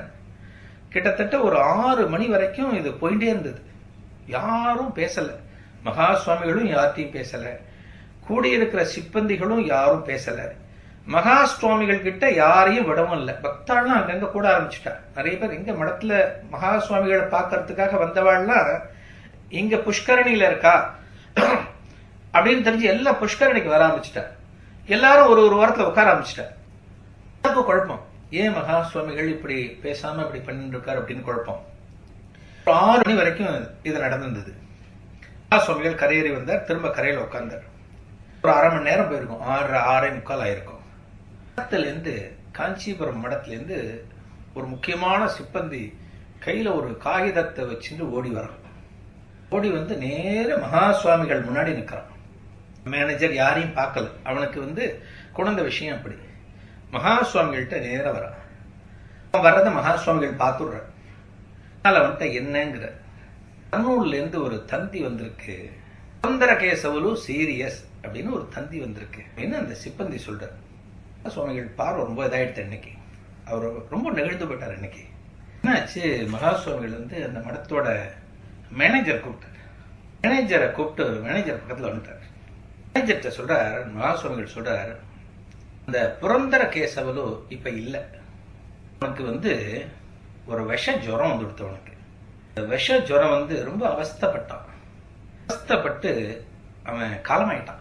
காலமாயிட்டு வேற பிறவி எடுத்துட்டான். அவன் எல்லாம் மகா சுவாமிகளுக்கு ஞான திருஷ்டியில தெரிஞ்சு அவர் மத்தியானமே இங்க வந்துட்டார். ஆனா தந்தி 6:30 மணிக்கு தான் தந்தி வருது. சுவாமிகளுக்கு எல்லாம் தெரிஞ்சு கொடுத்து அவனுக்கு இன்னும் 6 பிறவி இருக்கு. பிறவிகள் நிறைய உண்டு. இன்னும் 6 பிறவி இருக்கு. அந்த 6 பிறவி அவன் முடிஞ்சு அவன் மோட்சத்துக்கு போகணும் அப்படிங்கிறதுக்காக சந்திரமௌலீஸ்வரர் பிரார்த்தனை பண்ணிட்டு 6 ஸ்நானம் பண்ணின, 6 தடவை ஜெபம் இருந்தேன். நல்ல பையனுக்கு நல்ல மோட்சம் கிடைக்கணும், அவனுக்கு ஒரு நல்ல ஆத்மா. அந்த பையன் கிராமத்துல இருந்த கொஞ்ச நாள்ல, அந்த 21 நாள்ல நம்மளெல்லாம் எப்படி கட்டி போட்டு வச்சிருந்தான் அந்த பையன். யாராலையுமே கண்டுபிடிக்க முடியாத ஒரு வில்வ மரம் எங்க இருக்குங்கிறத அவன் அப்பா எதுக்காக அவன்கிட்ட சொல்லி வைக்கணும்? அந்த வில்வ மரம் எங்க இருக்குன்னு போய் யாருக்கும் தெரியாம, தன்னோட நிலை யாருக்கும் தெரியக்கூடாது, தான் வேற குலத்துல பிறந்த ஒரு பையன், நாம கொண்டு வர இந்த வில்வத்தை வாழலாம் ஏத்துப்பாளான்னு ஒரு பயத்துல கொண்டு வச்சுட்டு போனானே, அவன் நல்ல மோட்சம் நல்ல காலகதியாகணும். தான் நான் அதை படினேன்னு மகா சுவாமிகள் சொன்னாரான். உருக்கமான கதை, ரொம்ப உருக்கமான கதை. மகேந்திரமங்கலம் கோவிலுக்காக அந்த திருப்பணிக்காக வந்துட்டு இருக்க மகா சுவாமிகள் ஆரம்பிச்ச திருப்பணி அது. அது கடவுள் பக்தர்களுக்கு நிறைய சோதனைகள் கொடுப்பான், நிறைய கஷ்டத்தை கொடுப்பான். வாழ்க்கையில நமக்கெல்லாம் கஷ்டம் அதிகம் இருக்குன்னா பகவான் நம்ம கூட அர்த்தம். பகவான் நம்ம கூட இருந்தால்தான் நமக்கு கஷ்டம் கொடுப்பார். ஒரு மகானோட அருளாசி நமக்கு இருக்கணும்னா எப்பவுமே நம்ம நினைச்சதெல்லாம் கொடுத்துட்டு இருக்க மாட்டார், கஷ்டத்தை கொடுப்பார்.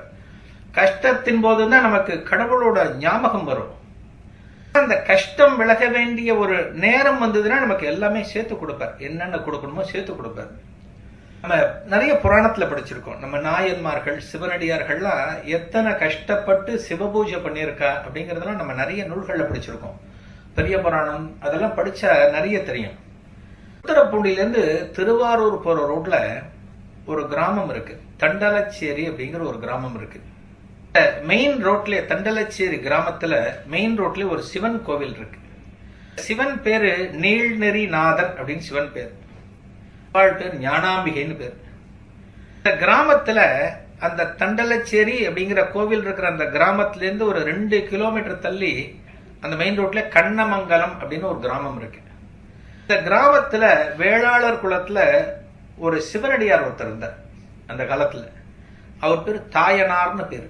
தாயனார் அந்த அடியார் பேர். சிவன் மேல ரொம்ப அபரிமிதமான பக்தி. அந்த சிவனடியாருக்கு ரொம்ப பக்தி. ஒரு நாளும் என்ன பண்ணுவார்னா சம்பா அரிசியில சாதம் பண்ணுவார். இருக்கு பார்த்தீங்கன்னா நல்ல கீரை, செங்கீரைன்னு சொல்லுவார். அந்த செங்கீரையில ஒரு மசியல் மாதிரி ஒன்று பண்ணுவார். மாவடு எடுத்துப்பார். மாவடு இந்த மூணையும் கொண்டு போய் அந்த ஈஸ்வரனுக்கு டெய்லி 2 கிலோமீட்டர் போய் நைவேத்தியம் பண்ணிட்டு அதுக்கப்புறம் தான் சாப்பிடுவார். அந்த சிவனடியாருக்கு அப்படி ஒரு பக்தி இருந்தது. அவரோட மனைவியும் இதுக்கெல்லாம் ரொம்ப ஒத்துழைப்பார். அந்த சம்பா சாதம் ரெடி பண்றதுக்கு, அந்த கீரையை பக்குவம் பண்றதுக்கெல்லாம் ரொம்ப ஹெல்ப் பண்ணுவார். அவன் இப்படியே விடமாட்டான். இது மாதிரி ஒருத்தன் பண்ணிட்டே இருந்தான்னா ஒரு சோதனையை கொடுப்பான். அவன் பண்றதுல ஒரு பிரேக் ஒன்று விழும். என்ன பண்ணா, திடீர்னு கடவுள் ஒரு வறுமையை கொடுத்துட்டார். அவனோட செல்வம் எல்லாம், அந்த தாயனாரோட செல்வம் எல்லாம் கொஞ்சம் கொஞ்சமா கரைஞ்சு போக ஆரம்பிச்சது. போய் ஒண்ணுமே இல்லை, வறுமை அப்படிங்கிற ஸ்டேஜுக்கு வந்தாச்சு. வறுமை கொடுத்து இவன் நமக்கு நைவேத்தியம் பண்றானான்னு பாக்குறது தான் கடவுளோட வேலை. நம்ம கஷ்டமான நேரத்துல நம்ம கோயிலுக்கு போறதுதான் முக்கியம். நல்லா இருக்கும்போது போறது முக்கியமே கிடையாது. கஷ்டமான காலத்துல கடவுளை ஞாபகத்துல வச்சுக்கணும். அதைத்தான் கடவுள் பார்ப்பார். அதே போல இந்த தாயனார் கஷ்டப்படும் போது வரானா இல்ல வீட்டுக்குள்ளே முடங்கி கிடக்கானா அப்படின்னு பாக்குறது தான் ஈஸ்வரனோட வேலை. அந்த வறுமையான காலத்திலயும் அந்த தாயனார் என்ன பண்ணார்னா, நான் விட மாட்டேன், சிவபூஜையே விடவே மாட்டேன். என்னோட வறுமைக்கும் சிவபூஜைக்கும் சம்பந்தமே இல்லை. பூஜை டெய்லி பண்ண வேண்டியது, பகவானை வழிபட வேண்டியதுன்னு சொல்லிட்டு அந்த தாயனார் தன்னோட கொள்கையில உறுதியா இருந்தார். அதே மாதிரி ஒவ்வொரு நாளும் சிவனுக்கு நைவேத்தியம் பண்ண ஆரம்பிச்சார். என்ன ஒண்ணுன்னா, முதல்ல இவரோட வயல்ல கூலிக்கு ஆள் வச்சு நெல்லறுத்து அதை சம்பாரிச்சு பண்ணிட்டு போவார். இப்ப இவரே கூலியா ஒரு வயல்ல போய் வேலை செய்ய வேண்டி வந்தது. அந்த அளவுக்கு வறுமை. இவர் ஒத்தட்ட வேலை செஞ்சு அந்த அரிசி கிடைச்சு அந்த அரிசியை சமைச்சு அந்த ஈஸ்வரனுக்கு கொண்டு போகணும். அது மாதிரி ஒரு நிலைமை. இப்படி பண்ணிட்டு இருக்கும்போது இன்னும் கொஞ்சம் சோதனை பண்ணலாமே அப்படின்னு சிவனுக்கு ஒரு ஆசை. இன்னும் சோதனை பண்ணுவோம், என்ன பண்றான்னு பார்க்கலாம் அப்படின்னு சொல்லிட்டு ஸ்டேஜில் என்ன ஆச்சுன்னா, இவர் குடும்பத்துக்கு உணவே இல்லாம பண்ணிட்டார் ஈஸ்வரன். சாப்பிட்றதுக்கு சாப்பாடு கிடையாது. ஆக நைவேத்தியம் பண்ண வேண்டியதை உட்காந்து வீட்டுல அவன் சாப்பிட்றானா இல்ல தான் கோயிலுக்கு கொண்டு வரானா அப்படின்னு பாக்குறது சிவனோட ஒரு எண்ணம். நம்ம பட்டினி கிடந்தாலும் பரவாயில்ல, சிவனை பட்டினி போடக்கூடாது. சிவன் கோவிலுக்கு நம்ம எடுத்துன்னு போவோம்னு சொல்லிட்டு வயிற்றோட வெறும் தண்ணியை மட்டும் குடிச்சிட்டு அந்த தாயனாரும் அவரோட மனைவியும் அந்த கோவிலுக்கு போவாளாம். தண்டலச்சேரி கிராமத்துல இருக்கிற அந்த சிவன் கோவிலுக்கு போவார். என்ன இப்ப ஒரு ஆசை, ஒரு மகிழ்ச்சி அப்படின்னா, தனக்கு சாப்பாடு கிடைக்கலையேன்னு கொஞ்சம் கூட நினைக்கல. பகவானுக்கு நைவேத்தியம் பண்றதுக்கு ஏதோ நெல்லு கிடைக்கிறதே, ஏதோ அரிசி கிடைக்கிறதுன்னு அவனுக்கு ஒரு சந்தோஷம். அந்த தாயனார் அப்படிங்கிற அந்த அடியாருக்கு ஒரு சந்தோஷம். ஒரு நாள் இதெல்லாம் ஒரு கூடையில வச்சுட்டு போயிட்டு இருக்கான். அந்த கோவிலுக்கு மத்தியானத்துல நைவேத்தியம் பண்றதுக்காக போயிட்டு இருக்கான். அந்த செங்கீரை, மாவடு, சம்பானல் சாதம் வச்சுட்டு கூடையில வச்சு போயிட்டு இருக்கான். பசி ரொம்ப வாட்டுறது அவனுக்கு. சாப்பிடவே இல்லை. அவனும் சாப்பிடல, அவனோட மனைவியும் சாப்பிடல. இருக்கும்போது என்னாச்சுன்னா, திடீர்னு அந்த வயல் வரப்புல நடந்து போயிட்டு இருக்கும்போது ஒரு மயக்கம் கொடுத்து தாயனாருக்கு. தலையில வச்சிருந்த கூடை என்ன ஆச்சுன்னா, அந்த கீழே இருக்கிற அந்த பூமியில சரிஞ்சு அதுல வச்சிருந்த சாதம், கீரை எல்லாமே செதறிடுத்து. பூமியில செதறணும்னு மனைவியும் மயக்கம் அவளும் அந்த வயல்ல கீழே என்னாச்சுன்னா, அந்த தாயனாருக்கு அப்பதான் வெறுப்பு வருது. உனக்கு இவ்வளவு தூரம் நான் செய்யணும்னு பாக்குறேன், என்னோட பழக்கத்தை விடாம உனக்கு நைவேத்தியம் பண்ணணும்னு பாக்குறேன், இப்படி என்ன சோதிக்கிறியே, இனிமே நான் உயிரோட இருந்து பிரயோஜனம் இல்லை அப்படின்னு சொல்லிட்டு அந்த களையெல்லாம் அறுக்கிறதுக்கு ஒரு அருவாள் வச்சிருப்பா. எப்பவுமே கிராமத்து ஆசாமிகள்லாம் வச்சிருப்பா. அருவாளை எடுத்துட்டு தன்னோட கழுத்தை அறுத்துக்கலாம் அப்படின்னு கழுத்துக்கு கொண்டு போகும்போது அந்த மனைவி மாங்கல்யத்தை எடுத்து காமிச்சு கண்ணில் ஒத்திண்டு பிரார்த்தனை பண்ணிப்போம், பகவான் நமக்கு ஏதாவது உபாயம் பண்ணுவார் அப்படின்னு அந்த மனைவி சொன்னார். அந்த தாயனார் என்ன பண்றதுன்னு தெரியாம அந்த அருவாளை எடுத்து வச்சுட்டு அந்த பகவானை பிரார்த்தனை பண்றான். இந்த ஸ்டேஜில் என் உயிரை போக்கிக்கலாம் நான் முடிவு பண்ணினேன். என்னோட மனைவி கடவுளுக்கு நம்ம இன்னும் நிறைய சேவை செய்யணும், நீங்க உங்க உயிரை மாச்சிக்காதீங்கன்னு தாலி எடுத்து கண்ணில் ஒத்திக்கிறார். நான் இப்ப என்ன பண்ணணும் பகவானே அப்படின்னு சொல்லும் போது இருக்கிற இடத்துக்கு பக்கத்துல பூமி வெடிச்சுதான். பூமி வெடிச்சு ஒரு கை மட்டும் மேல வந்துதான். அந்த கையில இங்க ருத்ராட்சம் சுத்தி இருக்கு, கையில விபூதி இருக்கு. உன்னோட பிரசாதத்தை என் கையில கொடு, உன் பிரசாதத்தை என் கையில கொடு அப்படின்னு கேட்கும்போது அந்த பிரசாதத்தை வாங்குறதான் அவன் கொண்டு வந்த மாவடுவை கடிக்கிற சவுண்ட் அவனுக்கு கேட்கறதான். யார்? அந்த தாயனாருக்கும் அவனோட மனைவிக்கும் கேட்கறதான். இவன் தான் வந்து இதை வாங்கிண்டார்னு புரிஞ்சுட்டான் தாயனார். அவன் கண்ணில் பொல பொல பொலன்னு தண்ணி கொட்டுறது. அவனோட மனைவிக்கும் சந்தோஷம். இறைவன் வந்து இந்த பிரசாதத்தை வாங்கினோன்னு அந்த 2 பேருக்கும் சந்தோஷம் தாங்க முடியல. பிரசாதத்தை கொடுத்த பிறகு அதுக்கு பிறகு சிவனும் பார்வதியும் அவ 2 பேருக்கும் ரிஷப வாகனத்துல தரிசனம் கொடுத்தாலும். அது அறிவாளால வெட்ட துணிஞ்சார் அப்படிங்கிறதுனால அறிவாட்ட நாயனார் அப்படின்னு ஒரு நாயனார். அறிவாட்ட நாயனார்னு அவருக்கு பேர். சொல்றேன்னா பகவான்கிட்ட பக்தின்னா இப்படிதான் இருக்கணும். மகா சுவாமிகள் இன்னைக்கும் நாம நம்புறோம் அப்படின்னா கண்மூடித்தனமா நம்பிக்கை இருக்கணும். கண்மூடித்தனமா இருந்து கேட்டா என்ன வேணாலும் கொடுப்பார். பக்தன் கொடுத்ததை பரமேஸ்வரன் எடுத்துட்டான். இன்னைக்கு இந்த கிராமத்துல பார்த்தோம், கையால் பிடிங்கின்றார். அதே போல பரமேஸ்வர சுரூபமான மகா பிரியவாளும் தன்னோட பக்தன் அன்போடு சமர்ப்பிச்சா எதை வேணாலும் எடுத்துடுவார். அதுக்கு ஒரு கதை. மகா சுவாமிகளுக்கு ஒரு பக்தர் இருந்தார். தினமும் காத்தால குளிச்சுட்டு மகா சுவாமிகள் படத்துக்கு முன்னாடி ஒரு நைவேத்தியம் பண்ணுவார். திருச்சியை சேர்ந்த பக்தர். அந்த காலத்துல திருச்சியில இருந்தார். இவர் வந்து ஒரு புகைப்படக்காரர். ஸ்டுடியோ வச்சிருந்தார். சின்ன லெவல்ல ஒரு ஸ்டுடியோ வச்சிருந்தார். திருச்சியிலேயே வச்சிருந்தார். டெய்லி தன்னால என்ன முடியுமோ அதை மகா சுவாமிகளுக்கு அந்த திருவுருவ படத்துக்கு நைவேத்தியம் பண்ணுவார். நைவேத்தியம் பண்ணிட்டு அதுக்கு பிறகு தன்னோட அன்றாட வேலைகள் என்னவோ அதை கவனிப்பார். பண்ணிட்டு இருக்கும்போது ஒரு நாள் என்ன ஆச்சுன்னா, மகா சுவாமிகள் ஆந்திர மாநிலத்துல கர்னூல்ல இருக்கார் அப்படின்னு ஒரு தகவல் வந்தது. அன்னைக்குன்னு பார்த்து இவர் மகா சுவாமிகளை தரிசனம் பண்ணணும் அப்படின்னு அவரோட மனசுல ஒரு ஆசை வந்து கொடுத்து வரும். மகா சுவாமிகள் இருந்த காலத்துல நிறைய பக்தர்கள் எனக்கு தெரிஞ்சு திடீர்னு காஞ்சிபுரம் போகணும், மகா சுவாமிகள் பார்க்கணும் அப்படின்னு தோணவாளுக்கு புறப்பட்டு போடுவா. போய் தரிசனம் மட்டும் வந்துருவா.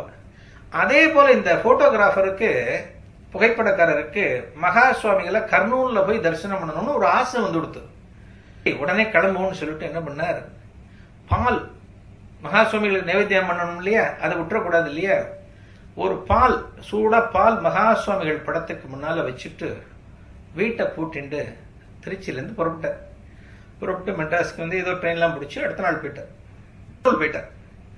கர்னூல்ல போயிட்டு அந்த மகா சுவாமிகள் இருக்கக்கூடிய அந்த இடத்தை விசாரிச்சுன்னு அந்த இடத்துக்கு போறார். பார்த்தா அங்க கூட்டமான கூட்டம். மகா சுவாமிகள் தரிசனத்துக்கு அப்படி ஒரு கூட்டம் அங்க கூடி நிற்கிறது. கொஞ்சம் நவுந்து மகா சுவாமிகள் கிட்ட போய் தரிசனம் பண்ணலாம் அப்படின்னு பார்த்தா முடியல. என்ன பண்றார், அந்த இடத்துல மகா சுவாமிகளை பார்க்கவே முடியல. அந்த கூட்டத்துல முன்னாடி நிற்கிறதெல்லாம் மனுஷ தலைகளா இருக்கு. மகா சுவாமிகளை இவரால் பார்க்கவே முடியல. ஆனா மேடு மாதிரி ஒரு இடம் இருந்தா அதுல ஏறி நின்னா மகா சுவாமிகள் தரிசனம் பண்ணலாம் அப்படின்ட்டு பாக்குறார். ஒரு இடம் இருக்கு. அந்த இடத்து மேல ஏறுறார். நின்று பாக்குறார். அதுவும் முடியல. வெயில் நேரம் வேற, மத்தியான நேரம் வேற. கூட்டமா வந்து இவரை தள்ளுறது. இப்ப தரிசனம் பண்ண முடியாது போல இருக்கு, சாயங்காலமா வந்து தரிசனம் பண்ணலாம் அப்படின்னு சொல்லிட்டு அங்கிருந்து இறங்கி கிளம்ப ஆரம்பிச்சிட்டாரு. ஒரு இடத்துக்கு கிளம்ப ஆரம்பிச்சிட்டாரு. அவர் கொஞ்ச தூரம் நடந்து போயிட்டே இருக்கும்போது பின்னாடியே ஒரு பையன் ஓடி வரான். மகாபிரியவாளுக்கு கைங்கரியம் பண்ணிட்டு இருக்கிற ஒரு பையன் ஓடி வரான். வந்து மாமாங்கிறான். ஐயோ அவன் கூப்பிடறான்னு நம்ம திருச்சி போட்டோகிராஃபர் போயிட்டு இருக்கார்.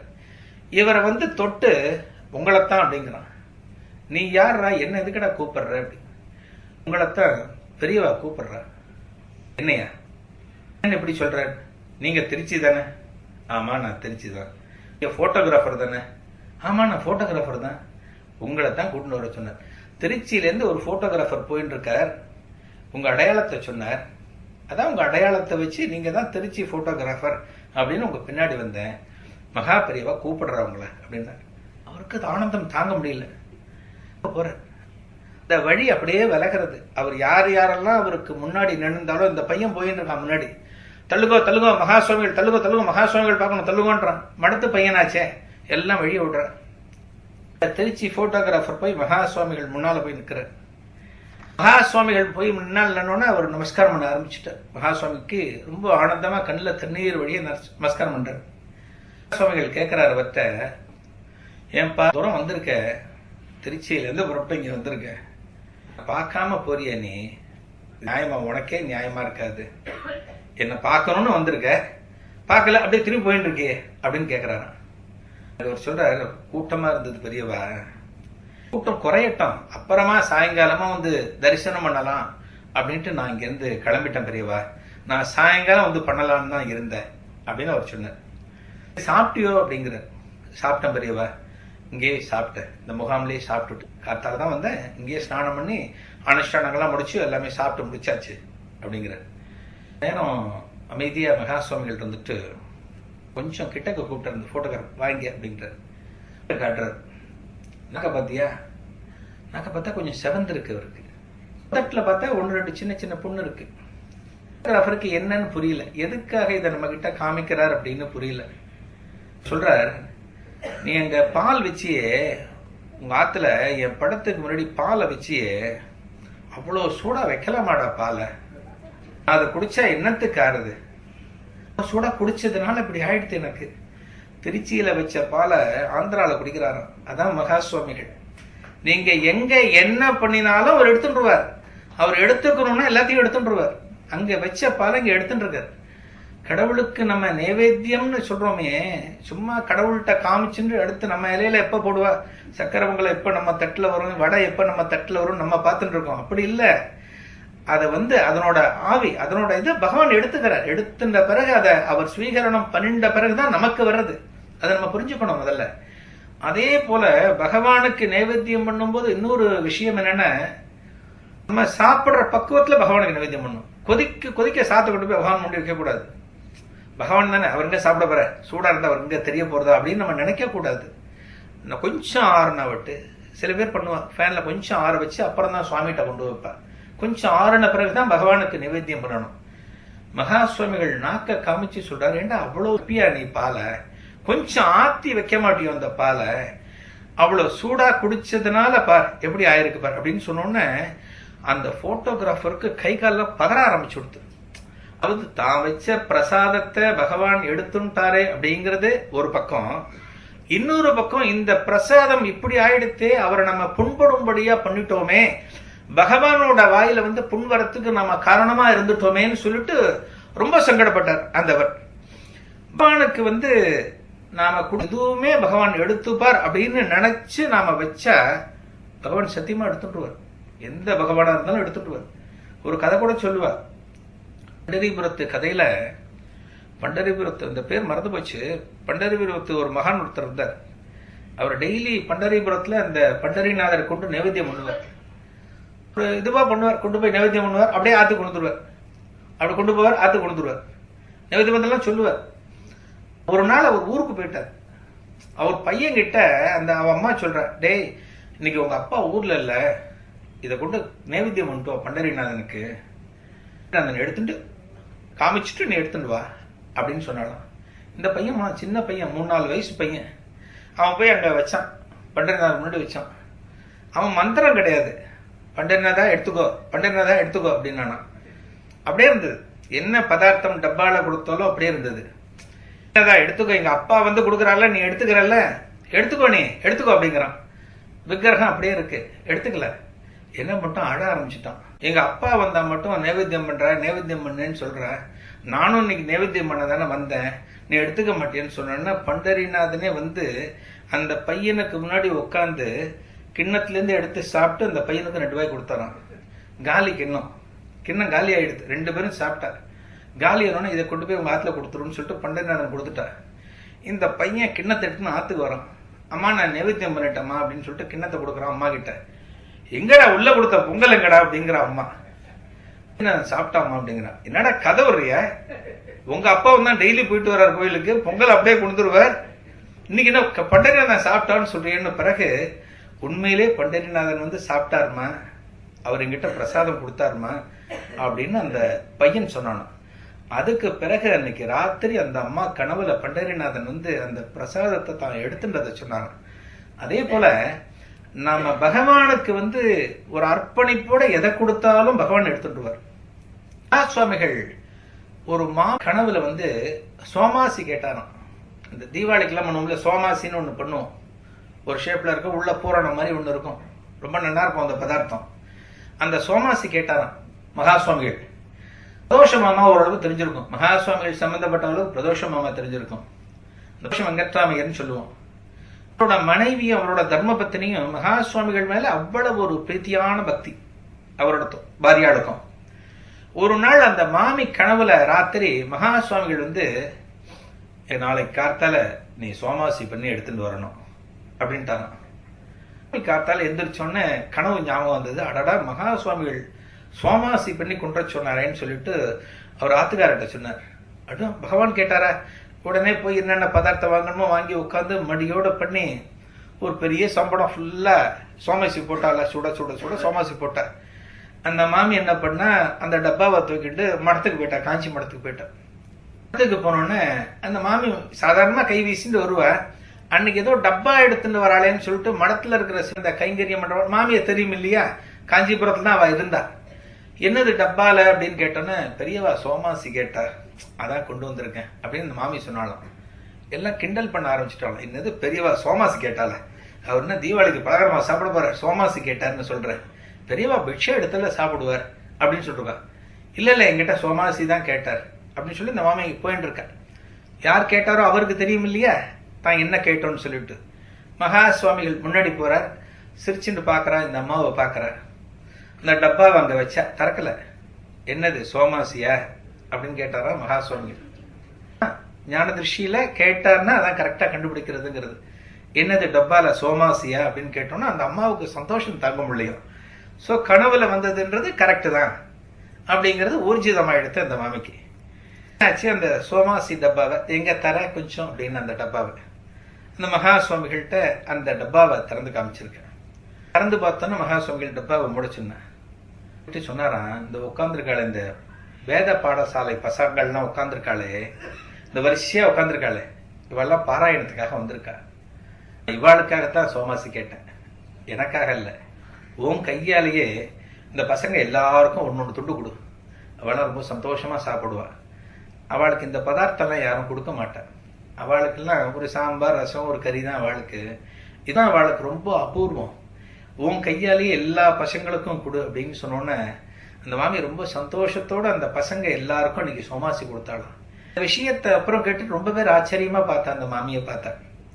அது மகா சுவாமிகளுக்கு என்னன்னா, வேதம் தான் உலகம், ஸ்மரணம். அந்த அந்த வந்து வேதங்கள் நசிச்சு போகாம இருக்கணும், வேத பாடசாலை வந்து தொடர்ந்து வந்துட்டே இருக்கணும் அப்படிங்கிறது மகா சுவாமிகளோட ஒரு பெரிய கனவு.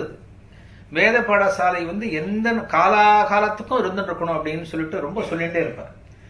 பசங்க பல பேரை வந்து சேர்க்கறதுக்கு காரணமே அதுல ஒரு பிடிமானம் வரணும், அந்த வேதத்தோட ஒரு முக்கியத்துவம் தெரியணும், இந்த யங்ஸ்டர்ஸ் தான் நாளைக்கு கொண்டு போவா, இதனோட முக்கியத்தை கொண்டு போவா அப்படிங்கிறது மகா சுவாமிகளோட அனுமானம். காஞ்சிபுரத்துல மகா சுவாமிகள் இருக்கும்போது ஒரு பாட்டி, ஒரு வயசான பாட்டி, காஞ்சிபுரத்துல இருக்கிற பாட்டி என்ன பண்ணாள்னா, இப்ப இங்க சோமாசி சொன்ன மாதிரி அந்த பாட்டி தானாவே அப்பளம் வடம்லாம் இட்டு விற்கிற பாட்டி. அந்த பாட்டி அப்பளம் வடம்லாம் பண்ணிட்டு, இந்த வடகம், இந்த நீட்டு வடம், முள்ளு வடம்லாம் சொல்லுவா இல்லையா, அப்பளம் எல்லாத்தையும் இட்டுண்டு ஒரு பெரிய டப்பா 2-3 டப்பால போட்டு அங்க கொண்டு வர மகா சுவாமிகிட்ட. என்னன்னு மகா சுவாமிகள் கேட்டேன்னு சொல்றேன், அப்பளம் வடம்லாம் ரொம்ப மடியா ஆச்சாரமா பண்ணிட்டு வந்திருக்கேன், நீங்க பிட்சையில இதெல்லாம் எடுத்துக்கணும் அப்படின்னு. இது மாதிரி பிட்சையில எடுத்துக்கோங்க, பிட்சையில எடுத்துக்கணும், ஆளாளுக்கு கொடுத்து ஒவ்வொரு பதார்த்தம் கொடுத்தா என் உடம்பு என்னத்துக்காருது, எடுத்துக்கணுங்கிறது இல்ல, நீ ஆர்வமா கொண்டு வந்திருக்க, நன்னா இருக்கணும் அப்படிங்கிறதுக்காக. நம்ம பசங்கள்லாம் வேதம் படிக்கிற பசங்கள்லாம் பாடசாலையில இருக்கான், என்னோட கண்ணு மாதிரி. பாடசாலை பசங்கன்னா அவ்வளவு உசுர் மகா சுவாமிகளுக்கு, அந்த குழந்தைகள் மேல அவ்வளவு உசுர் மகா சுவாமிகளுக்கு. அந்த பசங்கள்லாம் ரொம்ப ஆர்வமா ரொம்ப கஷ்டத்தோட எல்லாம் படிச்சுட்டு இருக்கா. வேத பாடசாலைக்கு பசங்களை எவ்வளவு கஷ்டப்பட்டு சேர்க்கிறேன் அப்படிங்கிறது எனக்குத்தான் தெரியும். வரமாட்டேங்கிற எங்க போய் சொல்லிருக்காரு, அந்த காலத்திலேயே சொல்லியிருக்கார். அவ என்னென்ன படிப்புக்கோ போறா, படிச்சு முடிச்சான்னா வேற எங்கேயோ கொண்டு போகணும், வேற ஏதோ ப்ரொஃபஷன் போகணும்னு போறா. இந்த வேத பாடசாலை படிக்கிறதுக்கு பசங்க வரமாட்டேங்கிற. அப்படியும் சில பேர் வரான்னா என்ன நம்பி அனுப்புற. மகா சுவாமிகள் இருக்கார், அந்த இடத்துக்கு போனா இந்த பையன் உருப்படுவான், அவனோட எதிர்காலம் நன்னா இருக்கும்னு என்ன நம்பி அனுப்புற. அந்த பசங்களுக்கு ஒரு பாடசாலை இருக்கு, சின்ன காஞ்சிபுரத்துல இருக்கு. சுந்தரம்னு ஒரு சமயக்காரன் தருப்பான். இந்த சமயக்காரன்ட்ட இந்த அப்பளம் வடம் எல்லாத்தையும் கொண்டு போய், இந்த மூட்டை கொண்டு வந்திருக்கியே, இது எல்லாத்தையும் கொண்டு போய் நான் சொன்னேன்னு சொல்லி அவன்கிட்ட கொடுத்து பசங்களுக்கு டெய்லி பொரிச்சு போட சொல்லு. அந்த பசங்க சாப்பிட்டாலே அது நான் எடுத்துட்ட மாதிரி, நானே ஏத்துட்ட மாதிரி அப்படின்னு மகா சுவாமிகள் சொன்னோன்னு அந்த பாட்டிக்கு ஆனந்தம் தங்கலையா. அது மகா சுவாமிகளும் எடுத்துட்டார். இத்தனை வேதம் படிக்கிற பசங்களுக்கு போறதேன்னு சொல்லிட்டு அந்த பாட்டிக்கு ஒரு பெரிய ஆனந்தம். அந்த மூட்டையை எல்லாத்தையும் எடுத்துட்டு போயிட்டு அந்த பாடசாலைக்கு போயிட்டு அந்த சுந்தரம் அந்த சமயக்காரன்ட்ட கொடுத்தாலாம். அந்த பசங்கள்லாம் ரொம்ப ஆர்வமா அதெல்லாம் பார்த்தாலும். வேத பாடசாலை படிக்கிற பசங்களுக்கு நாம பண்ணக்கூடிய உதவிங்கிறது நம்ம சந்ததிக்கே நல்லது. அவளுக்கெல்லாம் கொடுக்கறதுங்கிறது மிகப்பெரிய பேரு. அதெல்லாம் அது எல்லாருக்கும் கிடைக்காது. நம்மளோட பல பேர் அதெல்லாம் இன்னைக்கும் பண்ணிட்டு இருக்காரு. இந்த வேத பாடசாலைக்கு போயாச்சுன்னா இந்த மாதிரி அந்த பசங்களுக்கு அந்த குளிர்காலம் வந்தா அவளுக்கு ஒரு கம்பளி வாங்கி தரணும். அவளுக்கு அதெல்லாம் இருக்கா இல்லையா நமக்கு தெரியாது. ஒரு சொட்டர் வாங்கி தரணும். அவ அனுஷ்டானத்துக்கு உட்பட்டு என்னென்ன வாங்கி தரணும் அதை வாங்கி தரணும். காட்பரி சாக்லேட் வாங்கி தரேன்னு வாங்கி தரக்கூடாது. அதெல்லாம் சாப்பிடக்கூடாது வேத படசங்கள்லாம். ஒரு தடவை என் ஃப்ரெண்டு ஒருத்தர் ஆழ்வார்பேட்டில் ஒரு பாடசாலை வச்சிருக்காரு. அங்க பெண்களை பார்க்கணும்னு சொல்லிட்டு என்னையும் கூட்டின்னு போயிட்டார். நிறைய சாக்லேட்டு என்னென்னவோ வச்சிருந்தார், கடலை மிட்டாய்லாம் வச்சிருந்தார். அவர் ரொம்ப ஸ்ட்ரிக்டான வாத்தியாருங்க. இதெல்லாம் உள்ள கொண்டே வரப்படாது, நீங்க கிளம்ப முதல்ல அப்படின்ட்டார். ஸோ அந்த பசங்களுக்கு ஆச்சாரத்தில் அவளுக்கு என்ன சொல்லியிருக்கோ அதெல்லாம் கரெக்டா நம்ம வாங்கி தரணும். வாங்கி கொடுத்தா அதெல்லாம் ரொம்ப நல்லது நமக்கெல்லாம். மனுஷாளுக்கு கவலை தான் எல்லாமே. கவலை இல்லாம இருக்கக்கூடிய மனுஷாளால எல்லாமே பண்ண முடியும். கவலை இல்லாம இருக்கிறது எப்படி வரும் அப்படின்னா ஆச்சரியமான விஷயம். கவலை இல்லாம யாரான ஒருத்தர் இருக்கானா அப்படின்னு சொல்ல முடியுமான்னா ரொம்ப கஷ்டம். அப்படி ஒருத்தர் தேட முடியாது. ஏதோ ஒரு கவலை எல்லாருக்கும் ஒரு விதத்துல ஒண்ணு இருக்கும். கவலை இல்லாத மனுஷன் ஒருத்தன் இருந்தான். அந்த மனுஷன் என்னன்னா ரொம்ப சந்தோஷமா எங்க பார்த்தாலும் ஆடி பாடுவான், சுத்துவான், போவான். அந்த மாதிரி ஒரு மனுஷன். அந்த மாதிரி ஒரு மனுஷன் ஒருத்தன் இருக்கான் அப்படிங்கிறது இயற்கைன்னா சாத்தானுக்கு பிடிக்காது. சாத்தான் என்ன பண்ணும்னா சாத்தான் சொல்லுவோமே, அந்த சாத்தான் என்ன பண்ண நம்ம சந்தோஷமா இருந்தா பிடிக்காது. இவன் வாழ்க்கையை கெடுக்கணும், இவன் வாழ்க்கைக்குள்ள பூந்து ஏதோ நாசம் பண்ணணும்னு சாத்தான் செய்யும். அதான் நம்ம சாத்தான் என்ன அவன் மனசுல சாத்தான் பூந்து கொடுத்தான்னு கேட்போம். ஆத்துல யாரான ஏதோ தப்பிதமா ஒண்ணு பண்ணிட்டான்னா நம்ம கேட்போம் இல்லையா, என்ன அவன் மனசுல சாத்தான் பூந்து கொடுத்தா அப்படின்னு. அதே மாதிரி இந்த கவலை இல்லாத மனுஷன் கிட்ட சாத்தான் பார்த்துதான், அடடா இவன் ரொம்ப சந்தோஷமா இருக்கானே, கவலையே இல்லாம இருக்கானே, இவனை எப்படி விட்டுறக்கூடாது அப்படின்ட்டு சாத்தான் என்ன பண்ணிச்சு, சரி இவனை நம்ம பிடிச்சுக்கணும் அப்படின்னு முடிவு பண்ணித்தான். என்ன பண்ணா எதுவுமே இல்லாம எந்த லட்சியமா இருந்தான். காசு பணம் கிடையாது, ஏதோ ஒரு ட்ரெஸ் போட்டு இருப்பான், போவான் வருவான், நிம்மதியா இருந்தான், சந்தோஷமா இருந்தான். ஒரு நாள் ஒரு மரத்தடியில படுத்துட்டு இருக்கும்போது ஒரு அசரீரி ஒண்ணு கேட்டது. நீ படுத்துட்டு இருக்கிறியே, அந்த படுத்துட்டு இடத்துக்கு பக்கத்துல ஒரு பள்ளம் இருக்கா பாரு அப்படின்னு அசரீரி கேட்டது. அசரீரி கேட்டான், பார்த்தான், ஆமா ஒரு பள்ளம் இருக்கு அப்படின்னு இவன் குரல் கொடுத்தான். பள்ளத்தை நோண்டி பாரு, நிறைய இருக்கும், 7 ஜாடி ஃபுல்லா தங்கம் இருக்கும். ஜாடி தங்கம், யோசிச்சு பாரு இன்னைக்கெல்லாம் என்ன காசு இருக்கும், யோசிச்சு பாருன்னு. அது வரைக்கும் கவலையே இல்லாம இருந்த மனுஷன் இங்க தங்கம் இருக்குன்னு சொன்னோடனே அவன் பார்வையே மாறி போச்சு. எந்திரிச்சான், பரபரன்னு உட்கார்ந்தான், நோண்ட ஆரம்பிச்சான். அந்த பள்ளத்தை நோண்ட ஆரம்பிச்சான். நோண்ட பார்த்தான்னா ஒவ்வொரு ஜாடியா தெரிய ஆரம்பிச்சது. உண்மையில தங்கம் இருக்கு. ஒரு ஜாடியா மேல எடுத்து வச்சான். இது வரைக்கும் யாருக்கும் பயப்படாம இருந்தவன் அக்கம் பக்கம்லாம் பார்த்தான். நோண்டும் போது யாருன்னு வந்துட போறான், பங்கு கேட்க போறான் அப்படின்னு சொல்லிட்டு பயந்து பார்த்தா நல்ல வேலையா யாரும் வரல. இந்த 7வது ஜாடி தங்கத்தை எடுக்கும்போது 6 ஜாடியும் ஃபுல்லா இருந்தது. 7வது ஜாடியில பாதி தங்கம் தான் இருந்தது. வருத்தம், என்னடா அது 7வது ஜாடி ஃபுல்லா இல்லையே. மனுஷனுக்கு காசு